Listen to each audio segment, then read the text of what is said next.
and no private deal. Come up with something that's going to bring in people from all over the world, right? The calls for proposals went out to developers in January. This is the first time, though, we're hearing from the public. Plus, people involved should come and answer questions to members from all sides. Calls for a public inquiry to figure out why former OPP Deputy Commissioner Brad Blair was fired. And the TTC is making more stations fully accessible. But for those with mobility issues, there's still many barriers to overcome.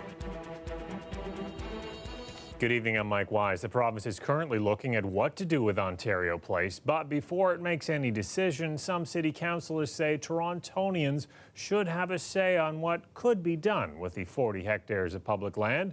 Natalie Danowski has the details. Formal claim. There was enough passion over the future of Ontario Place to pack this City Hall committee room. I think we should be optimistic. I think we should look at the opportunity. Even though it's called Ontario Place, the City of Toronto owns a small portion of the waterfront attraction. And one councillor believes Torontonians should get a big say. What it needs is an upgrade and a facelift. And so I'd love to see a publicly accessible arts and cultural facility. Ontario Place had its heyday in the 80s and 90s. Then attendance numbers plummeted, and the former Liberal government shut it down. Parts recently reopened after some new investments. Now the PCs want to revamp the rest of the space. There was no shortage of ideas presented. This woman is pushing for an Indigenous heritage site. When we want Greek food and stuff, we go to the Danforth. Everybody has a little pocket, cultural pocket. Indigenous community has nothing. I think Torontonians are speaking with one clear voice here, and that's no casino, no mega mall, and no private deal. You know, at the end of the day, this is public land. It should be decided in the public with public input, not in Doug Ford's back room. But some say the province could face a lawsuit if it doesn't consult the public.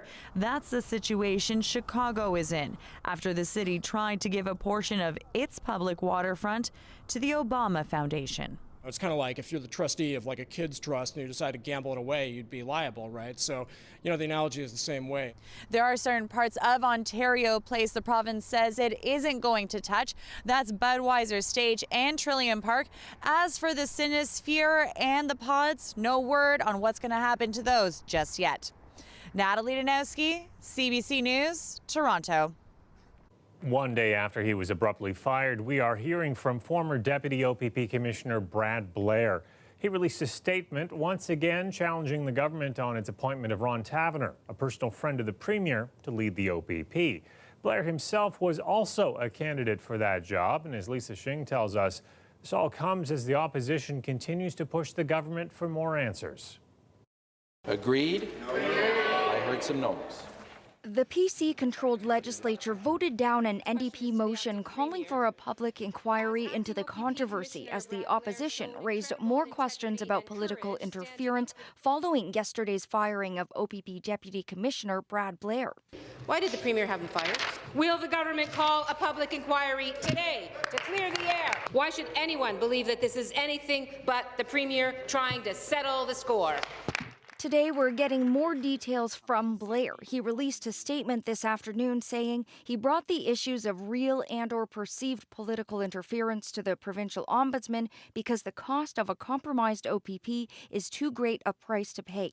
And in court documents filed today, Blair claims his firing was reprisal and an attempt to muzzle him for asking the court to force an investigation into Ford's longtime friend and Toronto Police Superintendent Ron Taverner's appointment as OPP Commissioner. Those documents also include a 9-page letter from Premier Doug Ford to the Integrity Commissioner's office, which is also looking into the hiring. In it, Ford says he was part of the cabinet meeting that confirmed Taverner in the role, but he did not recuse himself because the decision had already been made. Ford was in Mississauga for a ribbon cutting and for the second day now not at question period. So Community Safety Minister Sylvia Jones fielded questions. She says Blair was fired because he released confidential OPP information and the decision was made by her Deputy Minister, Mario Di Tommaso. Position come to order. Blair breached his duties as both a police officer and a public service. It's done. We need to move on. Horvath and interim Liberal leader John Fraser aren't letting it go. I think Mr. Ford thinks he's the king of Ontario and that he can do anything as long as he's not caught. It's not clear to any of us because nobody's talking. And today, the Liberals renewed their call for Mario Di Tommaso to appear before the Justice Committee later this week. Lisa Shang, CBC News, Toronto. A CBC Toronto viewer sending us some dramatic video of a deadly three-vehicle crash today in Caledon. The images captured before fire crews arrived at the scene. Happened around 9 this morning in the Huron-Ontario and King Street area. A man in his 20s died in this collision. Another person was rushed to hospital with serious injuries. The cause is still under investigation. Well, Toronto Public Health says they are investigating a confirmed case of the measles. They're warning that some people may have been exposed to the virus. It involves an unvaccinated infant who recently returned to Canada with its family from a trip abroad.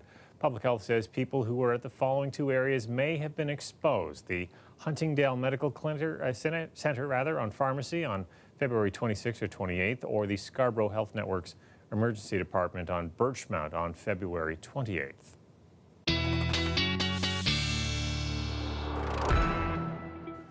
Colette Kennedy's here with the first look at the forecast. Boy, did it feel cold walking to the subway today. Oh boy, yes, it is cold out there. In fact, you could almost say the weather's gone to the dogs, right? Even they need their hats. We're going to talk about why I'm wearing the sweater a little bit later in the show. But first of all, let's get into some of these colder temperatures. The temperature trend, these are what we're looking at for daytime highs, even as we go into tomorrow. So midweek for the city, -7 will be the afternoon high.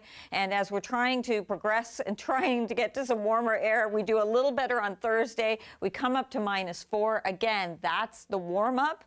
Well, it gets better at the end of the week. Still holding on, looking like Friday afternoon, getting that temperature at least up to the freezing mark, and Saturday will be close to it, with some sunshine at the end of the week too. And then the second half of the weekend things will change, which I'll also get into a little later in the show. We've had some real nuisances out there today with some of these squalls shutting down some of the highways, especially to the east of the GTA, issues with whiteouts. Well, it's because of these winds, and those winds are still going to be significant, not as strong, but into tomorrow. And it looks like later in the day we might see some of this pushing back into the GTA. So I put more clouds in for the second half of the day, and also the risk of a burst of snow.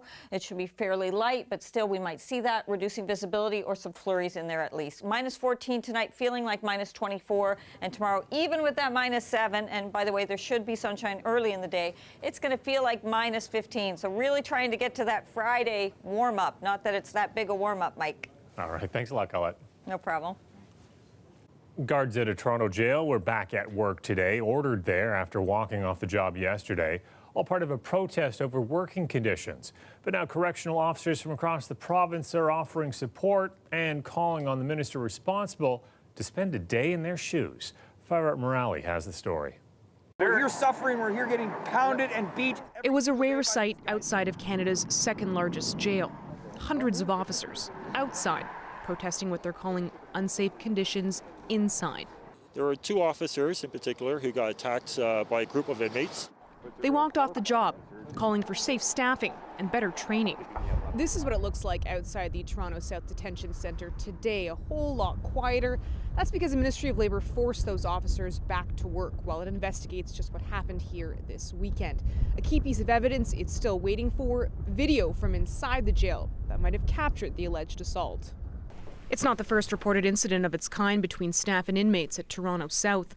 A report released by the government in January shows that violent incidents are on the rise at the detention centre. There were 252 incidents of inmate-on-staff violence in 2017. That's up 85% from the year before. Threats accounted for most, but there were increases in reported attempted assaults, throwing-related incidents, and physical assaults. Toronto South isn't alone. There were more than 1,000 complaints at other correctional facilities across Ontario. What we've really realized is one problem that is at the Toronto South is the same problem to a degree that's happening in Thunder Bay and in Windsor. The incident has sparked other correctional officers, like Ryan Graham, to speak out too. How we start to fix that is with resources, training, like you said. We need de-escalation training. We need mental health training. We're seeing the highest populations of mental health inmates that we've ever seen in corrections. Officers across Ontario have challenged the Minister of Correctional Services, Sylvia Jones, to spend a day shadowing an officer at the Toronto South Detention Centre. In return, they're offering to donate money to a charity of her choice. I think it would be a big eye-opener for her. Sean Bradshaw spearheaded the fundraising campaign. A lot of times, the stuff that happens in correctional facilities is behind the walls, we call it, and it really doesn't hit people the way that I think it would if they experienced it firsthand. The officers have raised nearly $11,000. Minister Jones didn't respond to CBC's request for comment on whether she'll accept the invitation. Farah Morelli, CBC News, Toronto. Well, there are questions tonight about the future for hundreds of homeless people and asylum seekers in our city. The place where many are living, the Toronto Plaza Hotel, has been sold to a developer. John Lancaster has that story. Well, since 2017, the City of Toronto has spent about $5 million renting this hotel to house and feed hundreds of homeless people, men, women, and children, and also asylum seekers. But despite those millions of dollars spent, the hotel slipped into receivership amid financial irregularities by the owners. The City of Toronto late last year was mulling over whether to buy this facility, but instead we've now learned a developer has stepped in and purchased the 7-acre site. The developer, Sunray Group, says they plan on developing it. At some point, those 500 residents of that hotel are likely going to be asked to leave. We asked the city what the contingency plan is. They said at this point there isn't one, but they will work with the developer if and when that happens. To put that into context, this is a city with about 100,000 people currently on waiting lists for affordable housing and a shelter system that's running at or above capacity. John Lancaster, CBC News, Toronto. Today we learned that St. Patrick's Station is officially accessible, but that still leaves 30 stations that aren't. I'm Tally Ricci, and coming up, Franklin and I both travel one stop east from an inaccessible station, and you'll see just how long it takes when the subway is not an option. Stay with us.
City crews continuing to work tonight on repairing 2 water main breaks on Weston Road between Conran Place and Fern Avenue. That's just north of Lawrence. Toronto Water shut off pipes in the area this morning after hundreds of liters of water gushed over sidewalks and roads and around buildings. The water also created 2 large sinkholes on Weston near Church Street. The crews are expected to work well into the night on repairs. Motorists and pedestrians are being advised to avoid the area. And the city is delivering water bottles to affected residents. Well, a family accused of killing 13 horses and mistreating another 15 pleaded guilty to animal cruelty charges in a Newmarket courtroom today. Victoria Small, her husband David, and their adult son Jason were charged with allowing an animal to be in distress failing to provide adequate food and failing to provide care necessary for general welfare. It was all following an investigation by the OSPCA. The family was supposed to be looking after the horses at a Stouffville farm last year. They left them for dead. They'll be sentenced next month and could face up to $60,000 in fines and possible jail time. Well, you can now add St. Patrick's Station to the list of TTC subway stations that are now fully accessible. The mayor on hand this morning to explain how difficult this particular station's transformation was. What we're dealing with here are retrofits. This particular station was opened in 1963, and it doesn't excuse it, but at the time I don't think people gave consideration as they should have. As of today, just 45 of the system's 75 stations have been deemed accessible. 7 are currently undergoing renovations to add elevators and other accessible measures. Well, the TTC's stated goal is to have all stations fixed up by 2025. Now, that is a long wait for many customers with mobility issues who have to modify their daily commutes. Talia Ricci shows us how daunting that can be. This is Franklin McFadden. We asked him to meet us at Warden Station. It isn't one of the TTC stops that is fully accessible. A lot of the transit personnel and the drivers that I spoke to, when I expressed that I was going to Warden Station, many of them gave me a second look and they thought, why would you be going there? But that gave me pause because I thought, why would you need to ask that question? This is where I've expressed an interest in going. So, you know, the conversation is, you are aware that this station's not accessible. So to give you an idea of some of the challenges that someone like Franklin might face, what we're going to do is we're going to head back to Franklin's area, Kennedy Station. It's just one station away from here. We're both going to get there. We're going to see how long it takes me to get there and how long for you to get there. Right. All right, let's go. For me, it was a walk up some steps and onto a subway. But for Franklin, the journey was a bit more complicated. You came here on one bus. Yeah, and But I to gotta get get two buses to get back. Thank you. This street has an egress to it, so we'll have to, you'll see as I go. Neither one of us know where we're going. Yeah. Okay, here comes the bus. I think we're doing okay so far. 15 to 25 people on that platform all waiting for the bus. In some cases, it's running over toes or driving off the platform, so what do you want to do? Franklin. Yes. Feels like I've been here forever. Yeah, I know. It was ridiculous. So we had a 5-minute journey for me. Yes. And a 43-minute journey for you. Yes. So while the transit system is one station closer to its goal, for someone like McFadden who faces this reality daily, full accessibility in 2025 can't come soon enough. Let's focus on other people that have other needs and other challenges and are also using the same transit system that we have all come to rely on. Talia Ricci, CBC News, Toronto.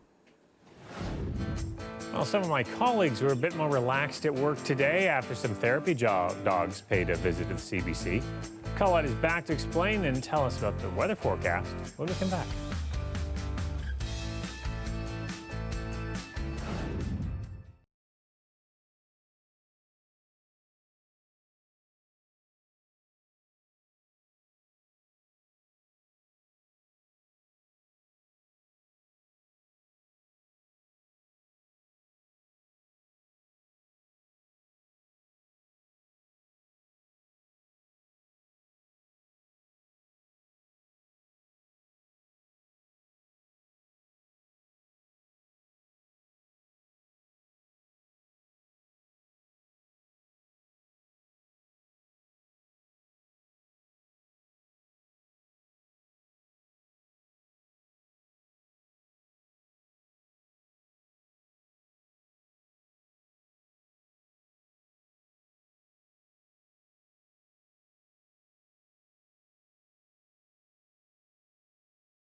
The weather update is brought to you by Train Extreme Conditions Testing. It's hard to stop a train, really hard. Train, the most reliable heating and cooling brand.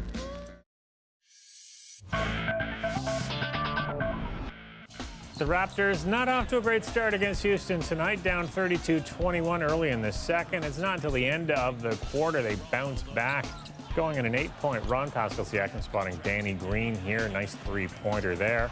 After trailing by as much as 22 points, the Raptors would battle back to tie the game in the final minutes of the third. Norman Powell driving here, getting the bounce off the glass. But in the fourth, James Harden would re-enter the game and regain the lead for the Rockets. Houston ends up beating Toronto 107-95. And some signings by some other Toronto teams today. The Leafs signing goaltender Garrett Sparks to a one-year contract extension. That's worth about $750,000 a year. And the Blue Jays signing right-handed pitcher Clay Buchholz to a one-year, $3 million contract. He's expected to join Marcus Stroman and Aaron Sanchez in the starting rotation. We had some four-legged friends visiting us at the CBC headquarters today. A group of therapy dogs from the not-for-profit program called Therapeutic Paws of Canada. Our Colette Kennedy moderated a panel looking at the mental health benefits of bringing dogs to workplaces, hospitals, and schools. Milo, how do you find this? Do you enjoy this, being a therapy dog? He's so chill. It does not matter who you are, how you feel. They will just spend time with you, give you love, sit beside you, let you pet them. You look into their loving eyes and you see it. You see the love. Will you tell us your story's unique about where you first came to interact with a therapy dog? At one point, I was an inpatient in a mental health ward at a hospital, and during my 10-day stay, I got visited by a therapy team with a dog twice, and the first time it was the most incredible experience to have that sense of joy, trust in another animal. And when I left, I reached out immediately to Therapeutic Paws of Canada to get involved because I knew my little girl Tia here would be perfect for the program, and to be able to share her cute little face with everybody else, you know. This is the best day ever. If every day at work were like this, I'd probably be happier. I lost my dog a long time ago. This to me was like the perfect thing because I could never get another dog again. And so it's still a way to share and enjoy. Exactly, yes. It's just, I still get that feeling.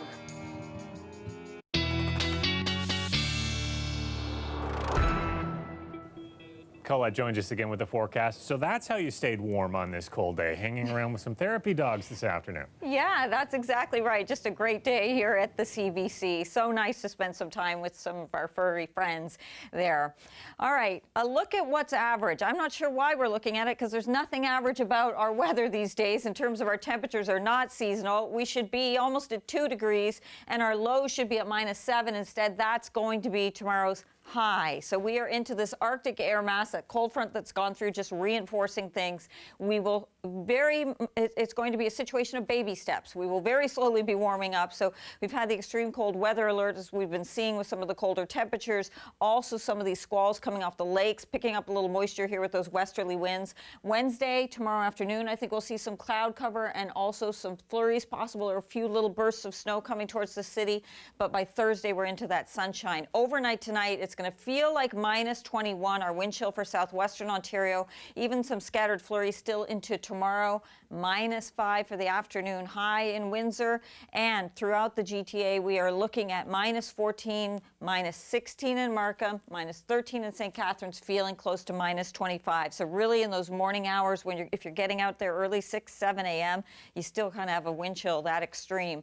Tomorrow afternoon, there you go. At Pearson, we'll be at -7 for our afternoon high instead of the overnight low.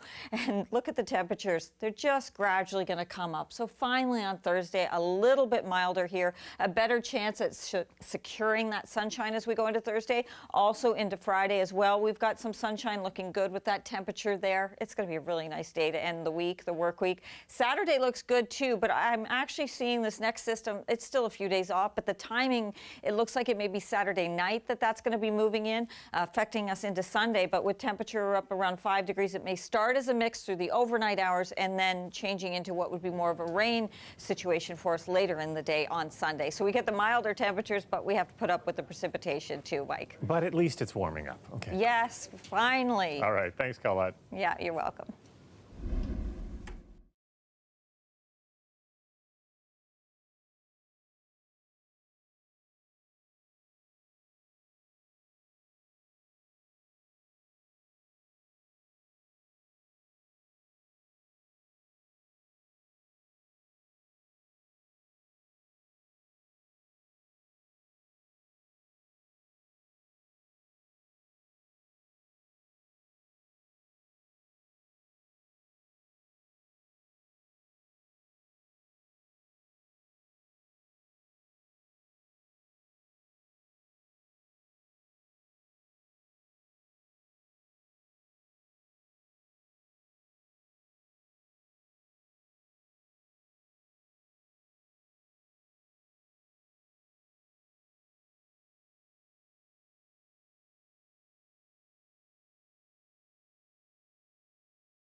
Back by popular demand, sort of. The Art Gallery of Ontario has announced its much-touted Infinity Mirror Room will open to the public in May.